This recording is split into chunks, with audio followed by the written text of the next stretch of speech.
There are several different kinds of signaling in North American railroading, but the two most common are CTC, which stands for Centralized Traffic Control and is most common to the CSX here in the East.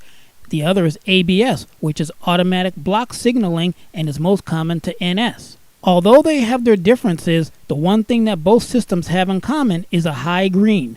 That spells clear in any territory, and in railroading vernacular, that means good news for the rail fan. Wrong script. That was the last video.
AC-44 C6M number 4001 was one of two prototypes for the massive standard cab -9 rebuilding program implemented by the NS in 2015.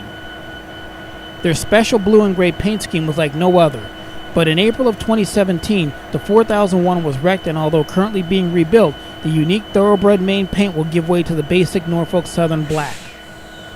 Enjoy this lingering look at the 4001 on train Y90 about 2 weeks before derailment ended its celebrity locomotive status.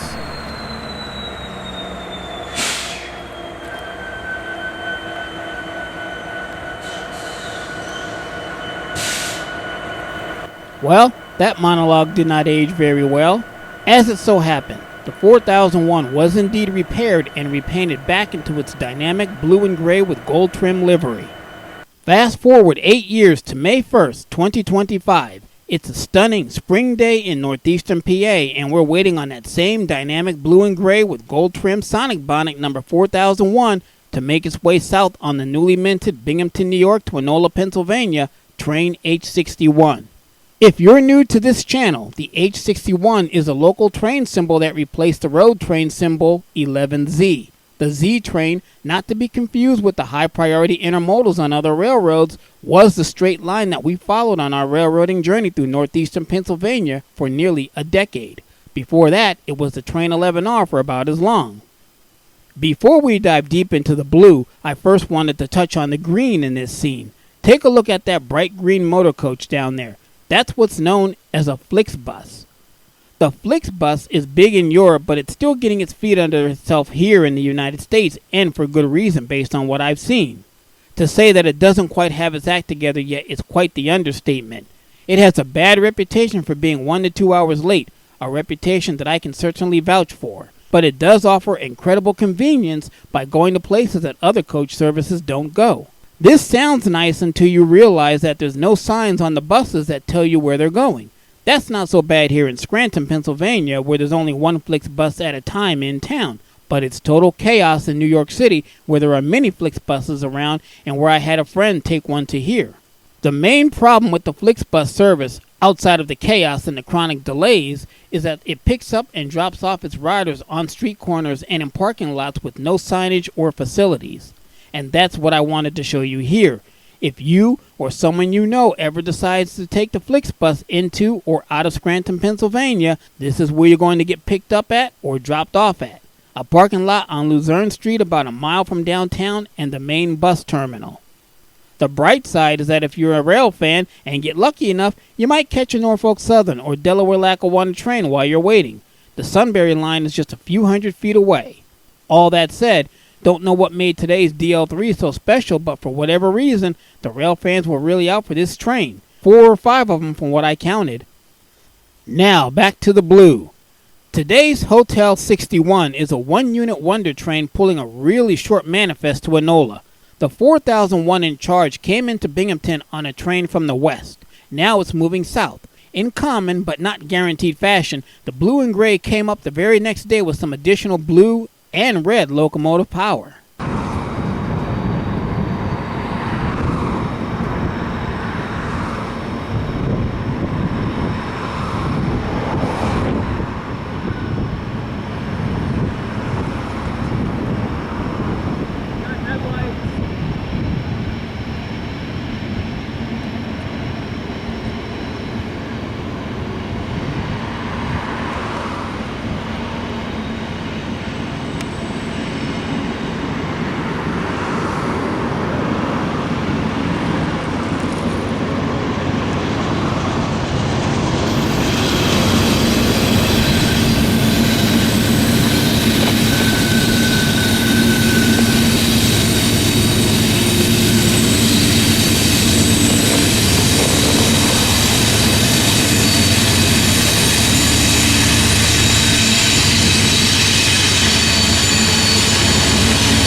Notice how strong and violent the wind is. I'm showing you this so that you understand why there's so much wind noise in this video. I apologize for that bad audio, but there's another reason for illustrating this later in the video.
few videos back, I published a video that chronicled my chase of the former Train 10Z with red hooded power to New Milford, Pennsylvania and the New York state line.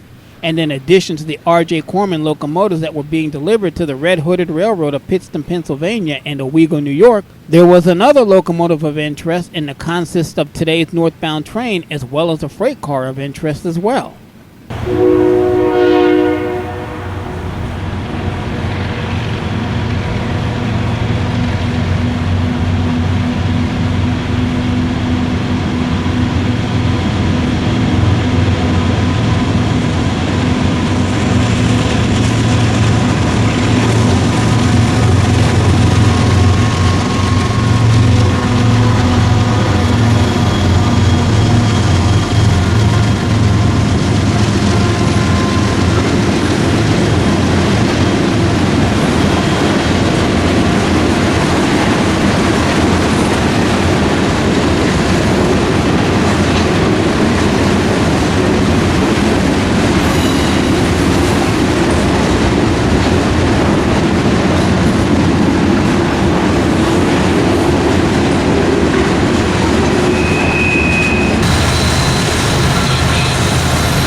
ES44AC number 8002 is the third of the 24 original order AC power units that was built, delivered, and placed into service on the Norfolk Southern in 2008. As rumor has it, the former Conrail SD80 Max had impressed the NS mechanical decision makers so much they snapped up the 24 GE AC44s that the CSX mothballed, making that 24-unit order the very first AC traction locomotives that NS would order, but not the last. As you may know, more GE AC locomotives will come along with EMD SD70 Aces and a plethora of rebuilt AC locomotives from both GE and EMD. But the reason that I bring so much attention to the 8002 is because we saw it in a past video, but I failed to tell you the whole story behind its importance to the conversation. If you've watched the last couple of videos, and I hope that you did, then you know that the lead -9 44CW on the then Train 14R had a cooling issue that rendered that unit out of service. On the north end of Taylor Yard was the then Train 11Z that still had to work the Taylor Yard, as evidenced by those green and white EMP containers. What I didn't tell you was that the third unit on the 11Z, that's the 8002, was given to the 14R as their new leader for the rest of their journey north to Binghamton. The same power consist came down a day or two later on 11Z Twinola. Power up, power down. It's repeated in videos time and time again. The other locomotive in that consist that I didn't talk about at the time was the -9 44CW number 9954. What makes this otherwise mundane unit unique is the fact that despite being among the last of the -9s delivered to NS in 2004 and painted in 2005, it has thoroughbred paint on the long hood, showing that the long hood on this engine was replaced with an older one. I caught another such anomaly in April of 2017, that same day that we caught the Sonic bonnet in Marysville. The second -9, number 9764, also had a swapped out hood sporting the old thoroughbred paint. Also notable about this particular unit is that its road number falls into the ranks of the white-faced -9s that we talked about in a previous video.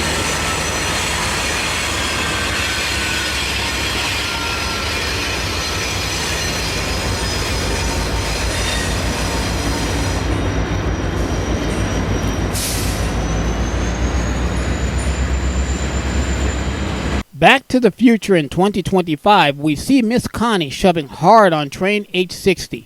We also see the trash and filth brought on by the homeless that dwell in these parts. I made a video a few years ago highlighting how some of the homeless in the area desecrated a long-time train spotting location, and some viewers got really upset about that. Why am I not allowed to say that? The same day that I recorded that video, I had one of the homeless ask me for a handout so he could buy himself a beer.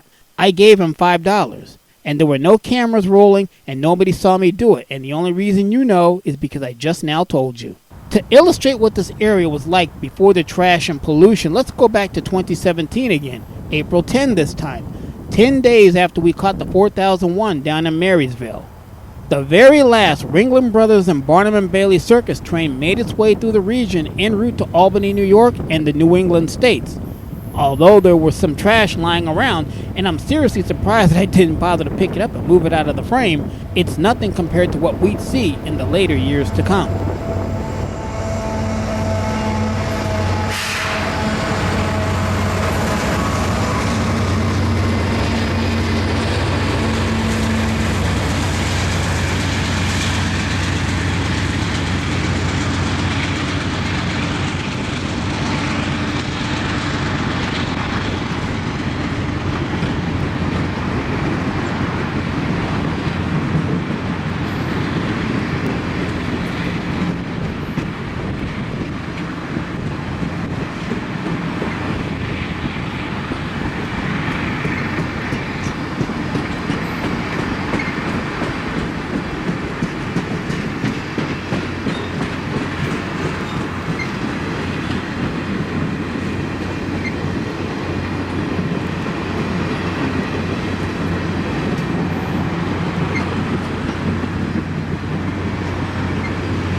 That's all, folks. The end of an era that spanned over 100 years.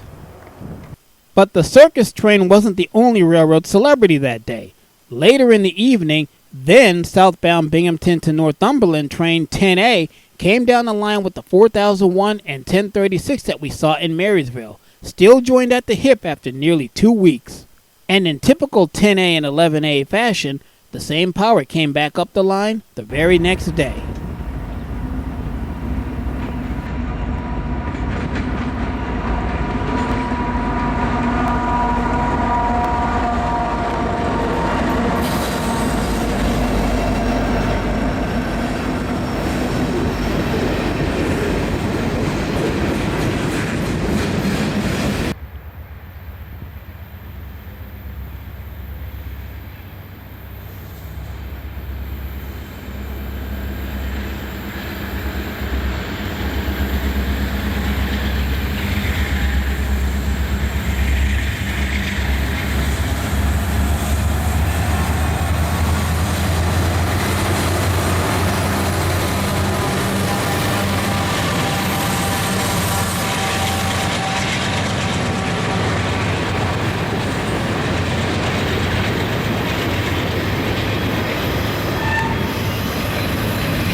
The very last trains that I recorded in 2023 were both Train 11Zs, and on the same day, that day being December 30. The first 11Z that day came down in the evening darkness with the Sonic Bonnet 4001 in the lead. I can't remember why, but this train made an unscheduled stop a mile or so down the line, but it was soon on the move again and right back up to track speed. So here we are again, back in 2025, as the Conrail Heritage Unit number 8098 is shoving for all she's worth on the rear of today's Train H60. And just as today wasn't the 4001's first rodeo in the area, nor was it that of the 8098, back in the summer of 2018, Miss Connie found herself again at the tail end of a 2-unit lash-up.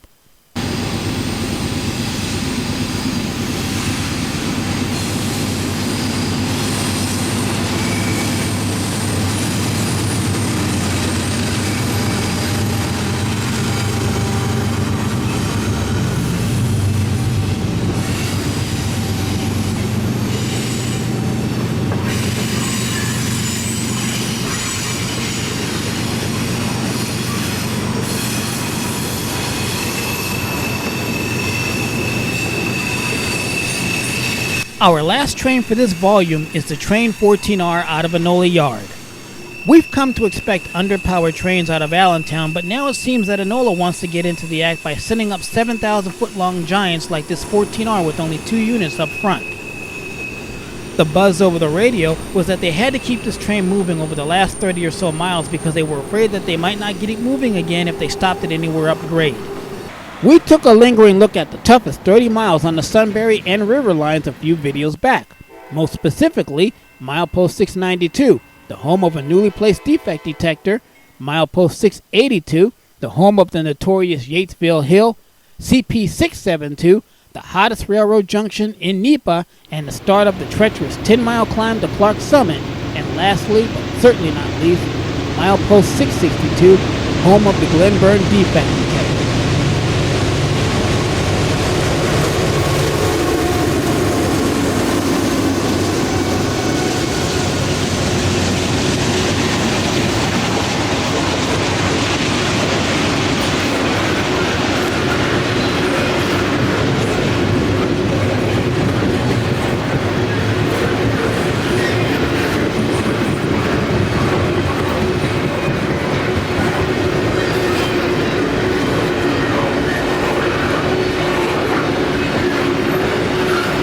I told you earlier that I would go into more detail about the horrible winds that I had to contend with on this day.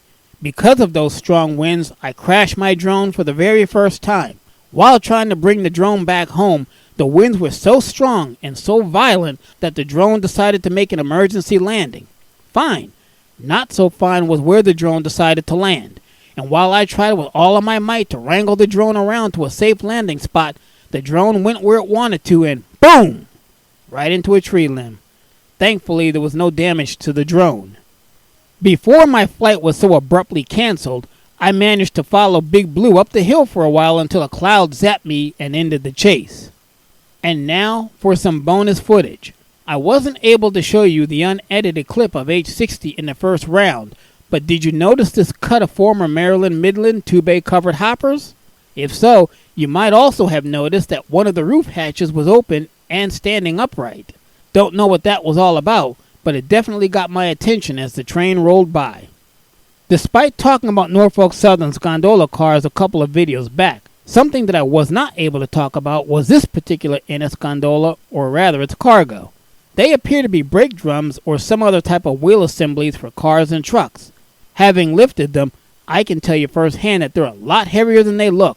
I'm pointing this out because this would make a great model load on your own model railroad. But wait, there's more, as Jawtooth would say.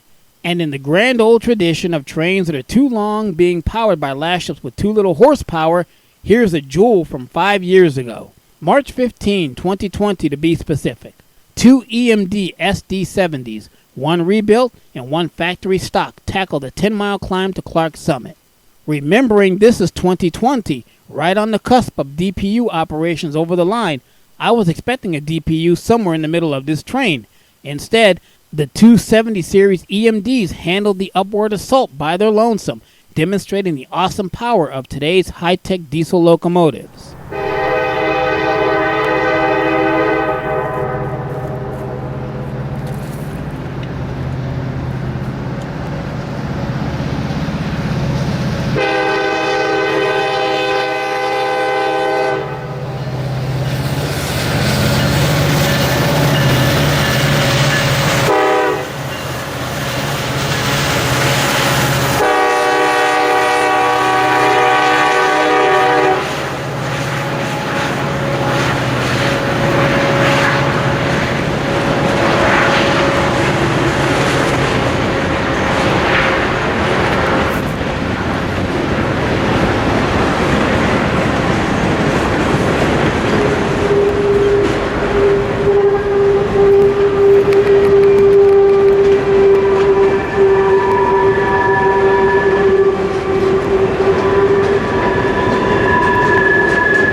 I often save the best for last, and this video will be no exception.